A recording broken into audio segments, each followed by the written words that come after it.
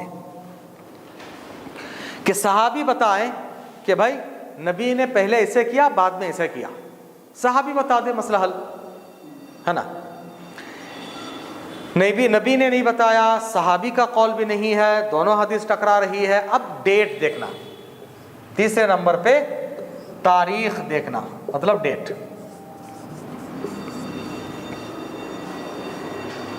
کون سی حدیث پہلے کی ہے، کون سی حدیث بعد کی ہے. پہلے کی حدیث کینسلڈ، بعد کی حدیث کینسلر. بعد کی حدیث پر عمل ہوگا، پہلے کی حدیث پر عمل نہیں ہوگا.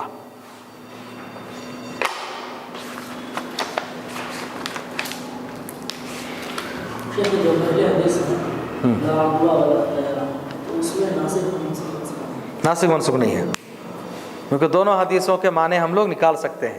پہلی کوشش وہی کرنا کہ دونوں پر عمل ہو جائے، اس میں دونوں پر عمل ممکن ہے. اور ایک ہے نہیں کسی بھی صورت میں بند نہیں پڑ رہا. اب یہ آگ پر پکی ہوئی چیز کھانے سے وضو کرو، نبی نے یہ نہیں کیا، اب کیا کریں گے؟ اس میں جمع کرنے کی صورت نہیں آ سکتی، مشکل ہے. میت دیکھنے کے وقت کھڑے ہونا، ہاں ایسے بہت سارے ہیں، شریعت میں بہت ہے. میت کو دیکھ کر، جنازہ جا رہا دیکھ کر کھڑے ہو جاؤ، شروع میں حکم تھا. پھر بعد میں نبی کو معلوم ہوا کہ یہودیوں کا طریقہ ہے، یہودی لوگ، مشرکین لوگ کھڑے ہوتے ہیں جنازے کو دیکھ کر. نبی نے کہا کہ نہیں بھائی بیٹھ جاؤ. اب اس میں کیا ہے؟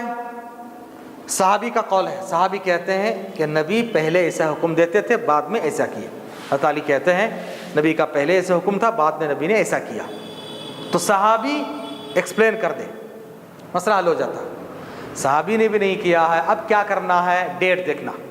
جیسے دو روایتیں آپس میں ٹکرا رہی. دیکھیے نبی نے فرمایا کوئی اگر روزے کی حالت میں کپنگ کیا، پشنا لگایا، روزے کی حالت میں کپنگ کیا، تو روزے کی حالت میں کپنگ جس کو کیا گیا اس کا بھی روزہ ٹوٹ جائے گا، اور جو کیا ہے اس کا بھی روزہ ٹوٹ جائے گا. میں آپ کو کر رہا ہوں، میرا روزہ بھی ٹوٹ جائے گا، آپ کا بھی ٹوٹ جائے گا.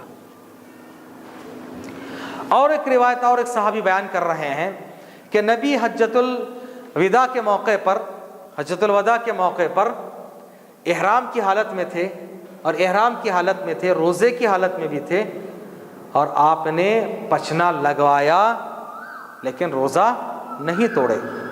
روزہ آپ صلی اللہ علیہ وسلم نہیں توڑے بلکہ روزے کو کنٹینیو کرتے رہے. تو یہاں پر دونوں حدیثیں آپس میں ٹکرا رہی ہے، دونوں حدیثیں آپس میں ٹکرا رہی ہے کہ ایک تو نبی صلی اللہ علیہ وسلم نے کہا کہ بھائی پچنا لگانے والا اور لگوانے والا دونوں روزہ توڑ دیں. یہاں پر نبی نے خود پچنا لگوایا، روزے کی حالت میں روزہ نہیں توڑے. جمع ممکن ہے؟ نہیں. نسخ دیکھیں گے، کینسل کچھ ہے کیا؟ ہاں نبی نے کچھ کہا؟ نہیں، نبی کی انفارمیشن بھی نہیں. صحابی نے کچھ کہا؟ صحابی نے بھی کچھ نہیں کہا. اب دونوں حدیث اپنی جگہ پر ٹھہرے ہوئے ہیں. یہاں پر نبی نے کہا کہ روزہ توڑ دو، یا نبی نے نہیں توڑا. نبی کی انفارمیشن بھی نہیں ہے، صحابی کی انفارم بھی نہیں ہے. اب کیا کرنا؟ ڈیٹ دیکھنا. پہلی حدیث جو جس میں ہے کہ نبی نے کہا کہ روزہ توڑ دیں، پشنا لگانے والا لگوانے والا، وہ حدیث پہلے کی ہے، مطلب 8 ہجری کی ہے. 8 ہجری میں جو صحابی بیان کر رہے ہیں وہ 8 ہجری میں اسلام قبول کیے. اور جس میں نبی کا حجۃ الوداع کا واقعہ یہ 10 ہجری کا ہے، کیونکہ اسی سفر میں آپ صلی اللہ علیہ وسلم بیمار ہوئے، حج سے واپس ہوتے ہوئے بیمار ہوئے. حجۃ الوداع میں ذوالحج کا مہینہ تھا، گھر لوٹتے لوٹتے اب ربیع الاول شروع ہو، محرم شروع ہوا، محرم کے بعد سفر، سفر کے بعد ربیع الاول، ربیع الاول میں آپ صلی اللہ علیہ وسلم کی وفات ہو گئی. تو سفر کے آخری 4 شنبے میں نبی صحت یاب نہیں ہوئے بلکہ نبی زیادہ بیمار ہوئے. لوگ الٹا کر لیے. اس دن نبی صحت یاب ہوئے، ہریالی پر چلے. ہمیں بھی ہریالی کھدلنا، اچھا پہننا، اچھا کھانا نبی کی سنت ہے. نہیں، نبی ان دنوں میں زیادہ بیمار ہوئے، سفر کے لاسٹ دنوں میں زیادہ بیمار ہوئے. سفر کے بعد کا مہینہ ربیع الاول کے 12 تاریخ کو انتقال ہوا. تو یہ جو آپ پچنا لگائے, کپنگ کیے اور روزہ نہیں توڑے, یہ 10 ہجری کا ہے. اب بتائیں کیا ہوگا؟ 8 ہجری والا کینسل, 10 ہجری کا مان لیں گے. 10 ہجری میں کیا ہے؟ نبی روزے کی حالت میں, احرام کی حالت میں کپنگ کیے, روزہ نہیں توڑے, تو روزہ ٹوٹے گا نہیں, پہلے کا حکم کینسل ہو جائے گا. تو کینسلیشن دیکھنے کے لیے یہ 3 طریقے ہیں, یاد رکھیے. ایک چوتھا ہے اجماع, وہ آپ کو اتنا سمجھ میں نہیں آئے گا, وہ علماء کے لیے بہتر ہے, عوام کے لیے اتنی بات کافی ہے. نبی خود بتا دیں, جیسے کہ نبی نے کہا میں تم کو قبروں کی زیارت کرنے سے روک دیا تھا, اب میں اجازت دے رہا ہوں, نبی کلیئر کٹ بتا دیں. اس کے بعد صحابی کے قول سے کہ صحابی خود بتائیں کہ نبی پہلے ایسا عمل کرتے تھے, بعد میں ایسا ہے. یا نہیں تو ڈیٹ دیکھیں, یہ دونوں نہیں ہے تو ڈیٹ دیکھنا کہ اس روایت کو روایت کرنے والے کون سے راوی ہیں, اس روایت کو روایت کرنے والے کون سے راوی ہیں. اب اس میں ایک مسئلہ حل ہوتا ہے, دیکھیے ایک منٹ, کہ بہت سارے لوگ کہتے ہیں نماز میں رفع الیدین کا حکم پہلے تھا, بعد میں کینسل ہو گیا. نبی پہلے کرتے تھے, ان کے پاس کوئی جواب نہیں ہے نا, نہیں کرنا بول کے نہیں مل رہا ہے. اب یہاں آئے کہ یہ پہلے نبی کرتے تھے, بعد میں وہ کینسل ہو گیا, جبکہ یہ غلط ہے, کیونکہ کینسلیشن کے جو یہ رولز ہیں, نبی نے کچھ کہا نہیں, صحابی نے کچھ کہا نہیں. تو اب ڈیٹ دیکھو, ڈیٹ دیکھ رہے ہیں تو الٹا ہے. رفع الیدین کی روایتیں ابو ہریرہ روایت کرتے ہیں, ابو ہریرہ, اور ابو ہریرہ لاسٹ میں اسلام قبول کیے, 6 ہجری میں اسلام قبول کیے, اور ان کے بھی بعد کے جو لوگ 8 ہجری میں 9 ہجری میں اسلام قبول کیے, وہ لوگ بھی روایت کر رہے ہیں. لاسٹ دنوں میں 10 ہجری میں نبی کا انتقال ہو گیا. اس سے یہ معلوم ہوتا ہے کہ جو لاسٹ میں جو اسلام قبول کیے وہ لوگ کہتے ہیں نبی رفع الیدین کرتے تھے. تو ڈیٹ اس میں معلوم نہیں ہو رہی ہے, بلکہ الٹا ہے, لہٰذا ایسے استدلال کرنا یہ غلط ہے. جی رسول اللہ صلی اللہ علیہ وسلم جو بھی کہیں ہم لوگ کرنے کے لیے تو وہ اللہ کے حکم سے, جیسے کہ آپ نے کہا کہ جنازہ جانا ہے تو پہلے لوگ کھڑے رہتے تھے, لیکن یہ یہودیوں لوگوں کا طریقہ ہے. تو مطلب یہ تو ہوا جیسے کہ ان کی طرف سے, یہ اللہ کی طرف سے نہیں, اس لائک مسٹیک کی طرف. ایسے چیز جو مستشرقین ہے, جس کو اورینٹیلسٹ بولتے ہیں, یعنی اسلام کے خلاف وہ لوگ کچھ یہ نکالتے ہیں, اسلام کی تعلیمات کو پڑھ کے اس میں آبجیکشن. تو جو مستشرقین ہے, اورینٹیلسٹ ہے, ان کی طرف سے یہ بھی سیم یہی آبجیکٹ وہ بھی ڈالتے ہیں. ارے بھائی شریعت تم کہتے ہو اللہ کی طرف سے, اللہ تو عالم الغیب ہے, اللہ کو پورا معلوم ہونا چاہیے, اللہ کو پورا معلوم ہونا چاہیے, پھر کیوں پہلے ایک حکم بعد میں ایک حکم؟ یہ ایک بہت بڑا معرکۃ الآراء مسئلہ ہے. اس کے سمپل اور سادی سی جواب, جیسے شراب کی حرمت, شراب کی حرمت 3 اسٹیجز میں ہوا. پہلے اللہ نے کہا, اور قرآن میں اللہ نے صاف کہا سورہ بقرہ میں, ما ننسخ من آیت او ننسیها الا نأتی بخیر منها. ہم جب کبھی نسخ, وہی لفظ آیا قرآن میں بھی, اللہ نے کہا کتنی آیتیں, ایک آیت دوسری آیت کو کینسل کرتی ہے. آیتیں خود, پہلے یہ حکم تھا بعد میں وہ کینسل ہو گئی. قرآنی آیتیں خود. کیوں؟ کیونکہ اللہ کو معلوم ہے, اللہ فیوچر کو جانتا, غیب کو جانتا ہے. انسان کے مزاج کے اعتبار سے اس کو اسٹیپ بائی اسٹیپ لے جانا. عرب کے لوگ اتنے شراب پیتے تھے, فوراً پابندی لگائیں گے تو یہ لوگ پریشان ہو جائیں گے. اسی لیے اللہ کو معلوم ہے کہ ان کے ساتھ کیسے ٹریٹ کرنا. پہلے کہا کہ دیکھو شراب میں نقصان زیادہ ہے, نفع کم ہے. یہ پہلا حکم کہ اسمہما اکبر من نفعہما. شراب میں فائدہ ہے بھائی, بیچنے والا بنانے والا اس کو فائدہ ہو رہا ہے, لیکن نقصان زیادہ ہے. تو دماغ میں آ گیا بھائی اس میں نقصان زیادہ ہے, یہ نقصان ہے, یہ ہانیکارک ہے, نقصان دہ, ہارمفل ہے, یہ دماغ میں آ گئی. اس کے پھر چند دنوں کے بعد کہا کہ بھائی شراب پی کر نماز میں آنا نہیں, نشے کی حالت میں. یہ سیکنڈ اسٹیج. لا تقربوا الصلاۃ وانتم سکارا. پیو ٹھیک ہے, لیکن نشے کی حالت میں نماز نہیں پڑھنا, نماز کے وقت تک نشہ اتر جانا. اب یہ تو اب ظہر میں پی لیا, اثر تک نشہ اترے گا؟